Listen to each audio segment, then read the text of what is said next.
When striving for a healthy body weight, one may wonder why diets don't work. Well, treatment requires long-term lifestyle changes. If you want to lose weight and keep it off, you need to change your lifestyle, not go on a temporary fix.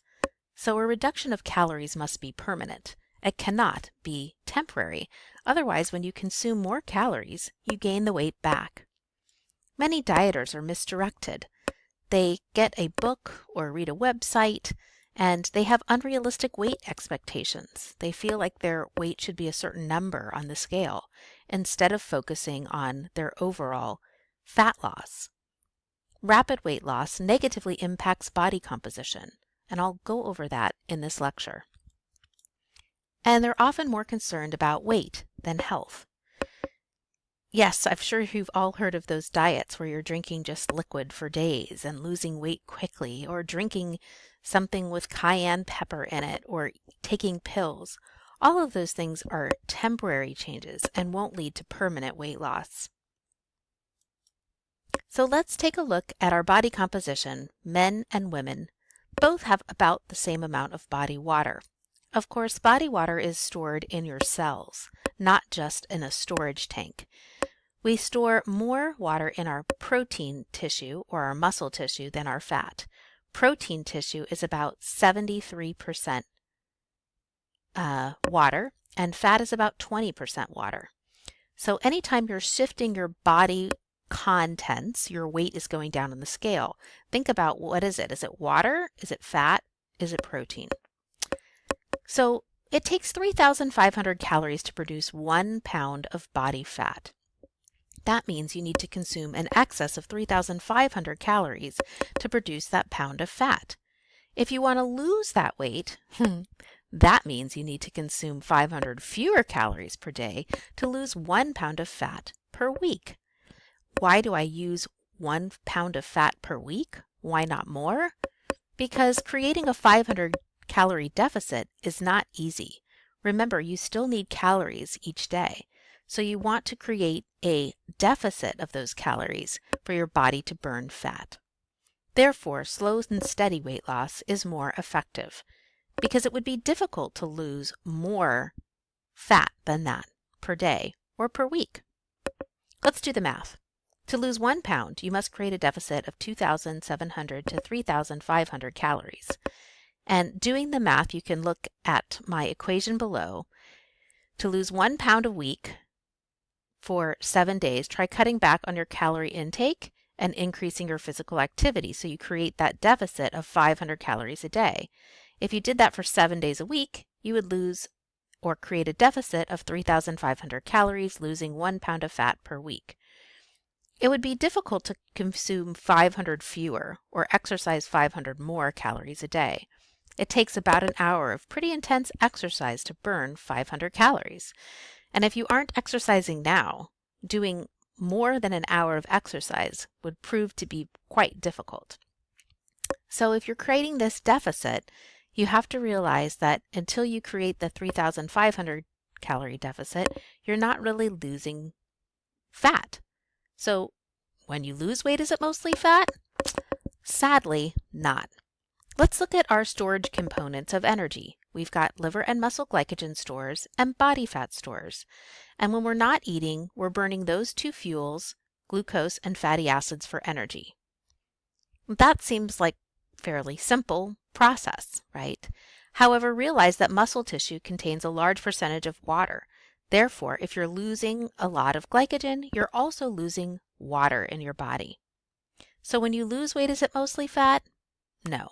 First, it's mostly water, from glycogen depletion and from muscle tissue loss. Remember, when you run out of glycogen, you start breaking down your body protein for energy. And body protein and fat broken down simultaneously is going to lead to a decrease in your weight, but not from fat necessarily, maybe half from fat and some from protein. And we'll talk about how that protein loss leads to a decrease in your basal metabolic rate. Fat is lost last. Our body resists fat loss. So when you lose weight really quickly, it's mostly from water and muscle, and not so much from fat. That's why slow and steady weight loss is best. Let's look at body weight versus body composition. Ideally, if you want to sustain weight loss, you have to change your body composition, not just your total weight on the scale. This woman is starting an exercise program at 130 pounds. Aerobic exercise has some effects on the body. The first is increasing muscle tissue. When you increase your muscle tissue, that increases your blood volume so that nutrients and oxygen can be delivered to that tissue, hence increasing your muscle glycogen, hence increasing your body water. So when you start an exercise program, you actually gain quite a bit of muscle, blood volume, muscle glycogen, and then body water. What do you decrease? Well, you decrease body fat. It just takes a while for that to happen. So after a month, you may look the same on the scale, even though you've had changes in your body composition. What's most important? Changes in your body composition, because this will lead to overall changes in your metabolism and sustained weight loss. So rapid weight loss causes ketosis, which we discussed in the metabolism chapter. Ketosis is when your body does not have enough carbohydrates to burn as fuel. Thus, glucose and protein is burned at a very slow rate. That slow rate will then lead to a slow metabolism. Also, because you are using protein for energy, it leads to decreases in muscle mass, and a decrease in muscle mass results in decreased basal metabolic rate. Remember, lean tissue is very active tissue and burns at a higher calorie rate than fat. The other negative consequence of rapid weight loss is nutrient deficiencies. If you're not eating at least 1,200 calories a day, it's unlikely that you can get all the vitamins and minerals that you need in your diet, thus creating other slows in metabolism, as well as other problems with your overall growth and development of tissues. So there are many types of diets out there: fasting diets, very low calorie diets, liquid diets, high protein diets, low carbohydrate diets, and many, many more. I'm sure you can name a bunch, and maybe you've even tried some. So why do these do not work? Well, they often rely on gimmicks, or again, different things that involve, instead of changing your behavior, more type of changing specifically the foods you're consuming. I like to call these fad diets, or what you could also say is popular diets. A fad is a trend, and sometimes trendy diets don't work. So fad diets, I want you to be able to identify. They're ones that promote quick weight loss, ones that tell you to lose more than a pound a week or more than 2 pounds a week. They often eliminate a food group, telling you that food group is specifically going to make you gain weight, when we know that it's overall calories and not specific foods that often lead to weight gain. Eliminating a food group can be dangerous to your nutrient intake. They often promote rituals, such as not eating certain foods together, or eating at specific times of the day and forbidding other times of the day when you might even be hungry. They claim to work for everyone, when you should realize by now that it took a lot of different things for everyone to gain weight. So why would one solution work for everyone? They often recommend pills or supplements. We can get all the nutrients we need in a well-balanced diet, so there shouldn't be needs to take pills or supplements unless you have a specific deficiency. They often do not include long-term behavior changes. Many fad diets even have phases. They'll tell you to go to phase 1, phase 2, and if you fail, go back to phase 2. Whatever you do, you have to do for life.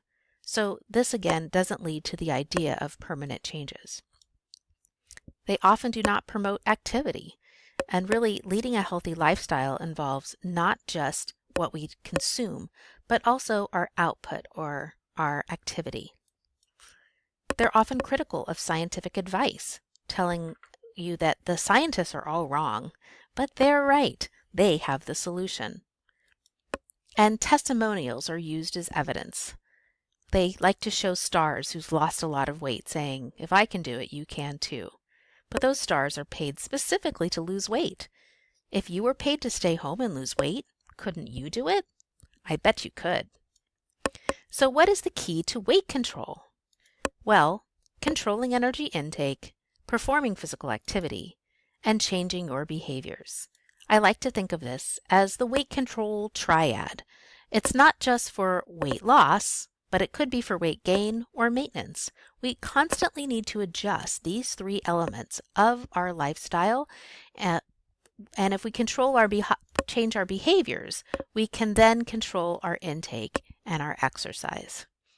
In a separate lecture, I'm going to be covering more about this behavior change and how it can help you with your weight goals.